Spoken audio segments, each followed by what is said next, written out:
Yo, everyone. Here we have Braeden, who's been inside Info Profits Mastermind for how long has it been, Braeden? Like a few months? Since February 2025, so like 5 months. Yeah. Like 5 or so months. And since he's joined, he's seen a lot of growth. And we'll walk over this in just a moment about the growth that he's seen. But when he started, he was, of course, like in a different situation to where he is now, right? But I wanted to ask you, Braeden, right? Because you had consultations with business partners of like our past and things of that realm. But where were you with your business before you joined IPM? And like, how many clients were you working with? What were you offering? How much money were you making? Like, what was the customer journey before you joined IPM? So before I joined IPM, I had one client and I was doing cohort launches with them. Income was pretty shaky, kind of how it is when you have a small business, you're first starting out with your agency. You might have a big month and then things are slow. It's very up and down. My biggest month at the time was 30K profit for a client. We had done around 200K. And I do like full stack done for you, like sales, marketing, back end, all that stuff. And I was fully locked in with one client at the time. Interesting. And then with that client, you mentioned that was cohort based, right? And with Yeah. cohorts, they can be inconsistent. So what were you doing before then to make sure that them revenue months are kind of like consistent, or like when they consistent? They just weren't consistent. Like you said, it's hard to have consistent months when you're running cohort. It's not ideal. Yeah, and that's one thing as well, guys. Is like I preach about this on my newsletter and like in YouTube videos, but as in like an info marketer, agency owner, whatever you like to label yourself as, is like providing that consistency for clients is what allow you to retain them and get paid consistently by them month by month. It's one thing getting paid 30K a month, 1 month by a client, but if you can get paid 30K a month, like every single month for a year, that's when the consistency comes in. So now, of course, it's like a whole different stage that you're in, right? But you seeking IPM as kind of like the avenue for growth, what's the motivation behind that? Like, why do you want to join? I mean, for one, I'm always looking to invest in new mentors. But as well, there are a lot of people in the space who run a business or they teach a business model that they don't actually do or they don't have a ton of experience in. And so I just saw you as someone who had been in the space for a while. You'd scaled an agency to multiple 6 figures a month. You knew what you were doing. And you had case studies, and like there's also just something unique about you. Like I don't know if you have questions about this later on in this conversation, but like IPM is just incredibly unique. Like I've never joined a mastermind like that, and I just knew you'd have some gate kept sauce that like no one else had, and that ended up being the case. Yeah, like we can touch on it, bro. Like unique in what way? Like I know that you've joined other programs in the past, right? But like when you joined, Yeah. what was unique about it? Yeah. So no, I'll just give an example. So recently, I mean, like I'm always investing in more and more mentorships. Recently, I joined Jeremy Haynes' mastermind, who like this dude's a fucking killer. It's expensive to be in there. You like the average person there does 300K a month. I think it costs 10K a month to be in there now. And you have sauce that he doesn't even have. Like there are a lot of like tactical little things that you have that he doesn't cover. It's just like all the most unique little, like, for example, just like funnel things like, oh, here's this custom JavaScript for like a custom countdown timer. Is this like gate kept sauce I can't leak? Yeah. No, but bro, man, that's interesting because like even like I mentioned this countless times, right? But to last in this industry, you need to know the skill in like a very good level. Hence why inside IPM, we are heavy into the skill, right? Hence why we have got the copy critiques. Hence why we don't really touch on acquisition as much as the skill. Because when you got the skill, it's easy to sign clients, right? But now if we look back, when you were doing them cohorts, when you had that one client that was paying you like 30K a month for these launches that you were taking care of, what were like some main bottlenecks that you were experiencing? And these bottlenecks can be from like a mindset perspective or even from like a business perspective. Yeah. I mean, I think the biggest bottleneck is I just wasn't as versed when it comes to funnel, copy, emails. And like you really went in depth on that, like direct response. And yeah, as well as I kind of had like a good mindset foundation, but I also think like IPM has some fire mindset modules if you're into that stuff. But even outside of that, mostly just like funnels, copywriting. That's what I needed help with. So Interesting. And like you weren't as versed, like in what way? Like you understood how to fulfill, right? But it wasn't necessarily at that high level, or like Yeah, like, can you walk me through? Yeah, like I didn't understand. I had heard things before, but you just go way more in depth in IPM, like new, easy, safe, big, um, like show, don't tell, all these unique things. Like, so for example, with testimonials, you want to have variety, you want to have WhatsApp messages, Discord, WAP, Trustpilot, video testimonials, text messages, like all these unique things. And then all these like tactical little things, like, oh, for the preview, I might be giving too much sauce away, but Give it away. for the preview line in an email on ActiveCampaign, if you type in like WJ or whatever the code is, it makes a preview line blank rather than showing, like if you leave it empty, it'll show the first little bit of the email. But if you type in this custom code, it makes it blank, which makes your email pop way more. We won't be giving away that code. But man, like the lesson is, of course, like principle thinking, right? It's like, in order to fulfill it effectively, you need to understand the principles. Like even when you were submitting all the copy critiques, is like, I'm not really telling you like the tactics running copyright. I'm kind of like seeing how you're structuring the sentences from like a principle perspective so you can improve. Because when you understand principles, you fucking scale. It's simple. Everyone, like all these growth operating minions, they focus on like short-lived tactics, and it's why they're unable to fulfill for clients. But you, right, now you were previously doing 30K a month. You're now doing 100K a month. And it's of course because of them direct response principles, right? Like even, let's say now you increase a specific KPI by a measly X amount, but that X amount increase your client's revenue by Y, automatically your revenue share is a lot larger, right? So that's why these principles are very important to, of course, harness. Now, you mentioned the bottlenecks, but since being inside IPM, right, since like February 2025, it's been like almost 6 months now. 3 key realizations that you've picked up on from like an agency perspective, what would they be? And like 3 gems that you can share with others, also looking to go from 10 to 30K a month to like over 100K a month. Okay. Principle number 1, you talk about this gift or this book. It's called Go Givers Sell More. Code book. Yeah. And just like the overall like principles around it that you always preach about, just like relationship first and over delivering for your clients. And just like building up a long-term relationship with them. I think like the cool thing about this business model, it's not just like a churn and burn agency where you're just like on monthly retainers, you don't care about delivering. It's like, I want to fulfill because I know if I make you $1 million in a month, I'll make like 100 or 200K in a month. So just like focusing more on the long term and focusing on like delivering value, and then that's how I sell. So like I got this client crazy results this month, and then I was like, hey, can I get 5% more? And they said sure, and then that's how I hit 100K this month. And just like the way you taught me how to look at client relationships really kind of changed things for me. And I don't think a lot of people talk about it that way, about like just like giving. It's so underrated.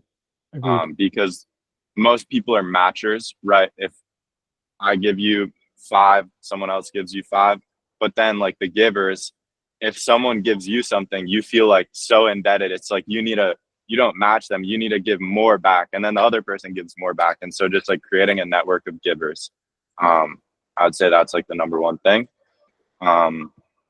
We've got one more. You mentioned, of course, about the relationships operating from like a goal-giving mindset. And I want to elaborate on that, because if you're trying to sign clients, I believe the reason why you're not signing clients is because you're operating from your world rather than the world of your prospects, right? That's what it is. People are self-centered, right? Hence, once at IPM, we always get people to focus on the world of their prospects. And then eventually the prospect will want to, of course, work with you. Even if you check your DMs right now, like even Braeden, right, on IG, Twitter, how many messages do you receive that are copy and paste, no research, commoditized? There's so many, right?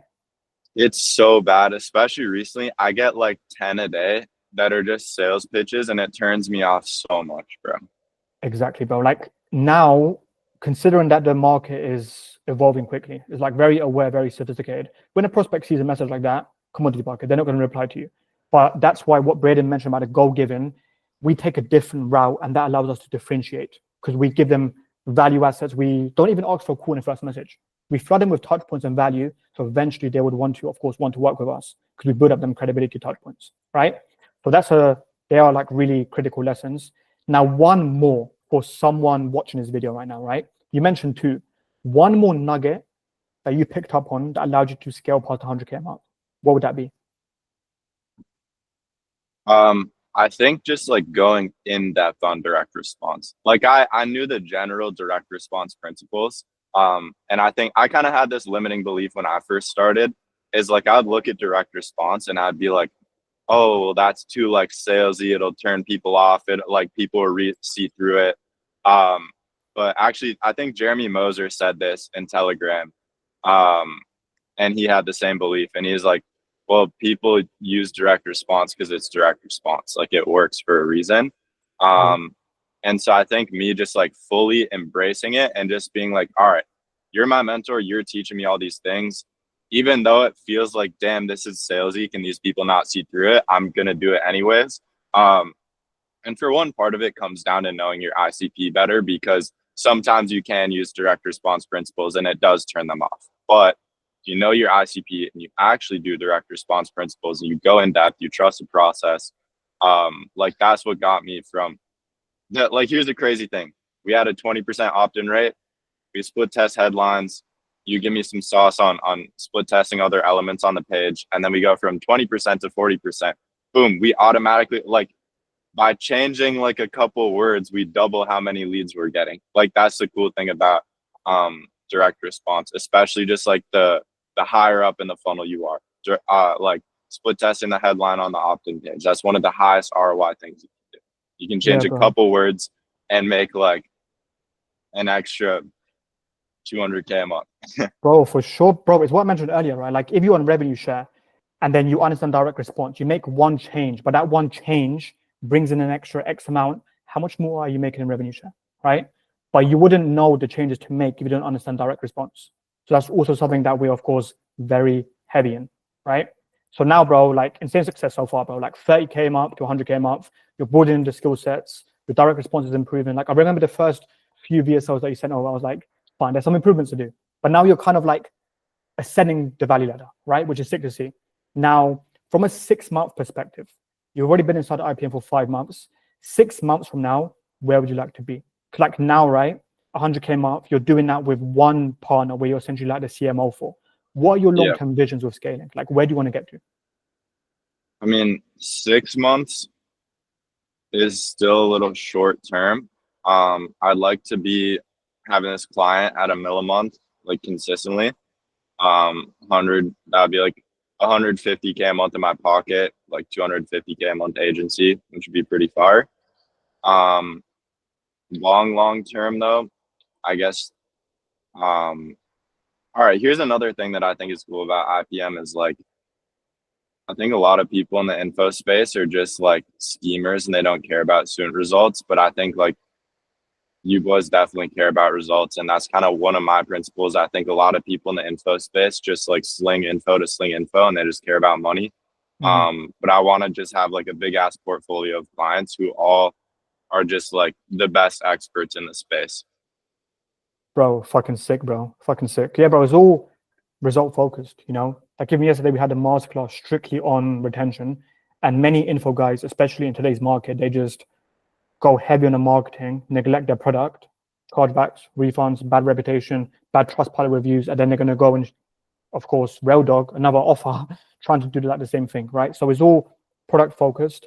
You have got like some very interesting schemes upon the way. I'm going to finish this interview off with one thing, right? You've scaled this client like pretty reasonably so far, right? Now, with this one client, how are you looking to scale them, apologies, even further? Like which mediums are you going to incorporate? What funnels are you going to create? Are you going to run ads? Like what are your scaling projections with making more money with this client? Yeah. So right now we're at 650. I mean, it's like just the last day of the month. So we're at like 650K this month. Goal is to get to $1 million a month ASAP. Should be able to do it in the next few months.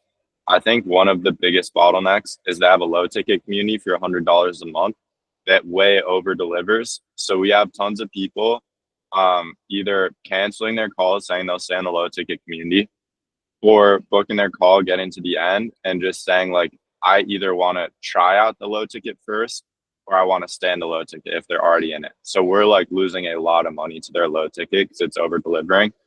So we're probably just gonna nuke the low ticket entirely, actually. And I think that'll show a huge ROI. Like we've tangibly lost multiple six figures per month this month to the low ticket. Yeah. I think having downsells are good, or if you know how to run a low ticket to high ticket ascension funnel, that's good. But if people find out about your downsell when they would have otherwise bought your high ticket, that's when you get into trouble. And that's also tough with a lot of like, you work with new creators and they're used to just giving so much to their audience, and they just like are literally slaves to people on 100 per month subscription. So that's like a big bottleneck that we're working on right now. Outside of that, obviously running paid traffic more, and then doing one Webby a month, because not like right now we're running a call funnel and it's working well, obviously, but every lead needs a different conversion mechanism. There are definitely going to be leads who aren't going to convert well through a call funnel, but if we run a Webby, they're going to convert. Especially this client, they'd be so good on a Webby. So those are the plans, is just paid ads, Webby, and then either deleting or restructuring the low ticket to maximize LTV. Yeah, webinars would crush, bro. Bro, even like monthly webinar, Grand Slam one, and quarterly challenge. Bro, a quarterly challenge would absolutely rip.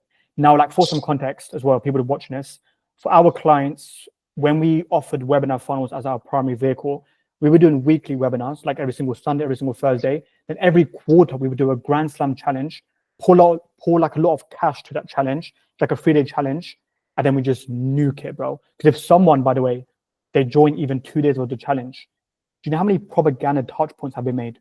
By the time we asked them to fill in that type form, bro, it's insane. Like we got like for one client, like 8% sharp rates and like 50-60% closing rates from a challenge for 6.4K ticket. I'm not going to mention how many registrants we got, but it's all about the propaganda touch points. So if you implement similar vehicles, that'll be like an insane scaling path.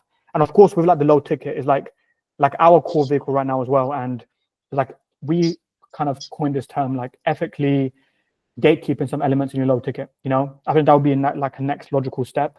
I think $1 million a month consisting with this client is just around the corner. You're already at $650 a month, which is fucking sick. Not many info brands get to $650K a month, by the way. There's like a very small amount of them like achieving numbers like that. So you're doing the good thing. Is of course now more to scaling. But yeah, Braeden, man, it's been a fucking 16 like seeing you inside IPM. There's been some really good growth since you've joined 5 months ago. Now it's only to more growth, more scaling, more money, more client relations, more goal giving, and more fulfillment, my bro. Appreciate it with the interview, my man, and let's fucking get it. I'll be dropping as well, bro, your IG in the link in bio as well, because of course there's some decent source shared on the IG as well. But yeah, guys, make sure to follow him on IG. It's been a blast, and let's fucking scheme. I appreciate you, Maciek.